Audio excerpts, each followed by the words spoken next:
Bonjour. Depuis l'assassinat du professeur Paty, vendredi dernier à Conflans-Sainte-Honorine, nous sommes plongés dans une forme de mélange entre la torpeur, la sidération, une forme de désemparement, et j'ajoute, en ce qui me concerne en tout cas, un certain étonnement. Il y a en effet des années que, après les attentats de Charlie Hebdo, j'avais saisi le président François Hollande à l'époque pour lui demander des choses qui, à ce moment-là, avaient été balayées d'un revers de main parce que les mesures que je proposais à l'époque étaient considérées comme tout ensemble fascistes, rétrogrades, discriminantes, racistes et tout ce qui s'ensuit. Je m'étais contenté de signaler que, dès à l'époque, il fallait expulser les imams étrangers qui animaient des mosquées radicales, qu'il fallait dissoudre les associations visiblement haineuses et animées d'un esprit conquérant à l'égard de notre civilisation, qu'il fallait aussi expulser sans délai tous les fichiers S étrangers inscrits dans les fichiers de radicalisation et dissoudre l'association des frères musulmans en France et interdire ce mouvement, ainsi que prononcer des interdictions du territoire ciblé contre certains ennemis de notre civilisation et de notre pays. Tout cela avait été balayé à peu près d'un revers de main et guère pris en compte par les autorités de l'époque. Il y a quelques semaines encore, quelques mois, une partie de la gauche française, et pas la moindre, manifestait aux côtés du comité contre l'islamophobie en France, à Paris, pour dénoncer les actes discriminatoires dont les musulmans seraient victimes dans notre pays.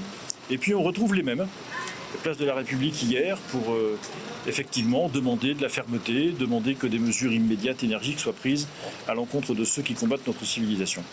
Il faut se réjouir des conversions tardives, je l'ai déjà dit dans d'autres circonstances, et d'une certaine manière, si effectivement la classe politique dans son ensemble ou largement pouvait venir à récipicence sur ce genre de sujet, pouvait comprendre combien nous sommes aujourd'hui victimes, pas parce que nous serions des enseignants ou nous serions des journalistes ou des prêtres, mais parce que notre civilisation est attaquée, eh bien si la classe politique française dans son ensemble comprend cela, c'est une bonne nouvelle.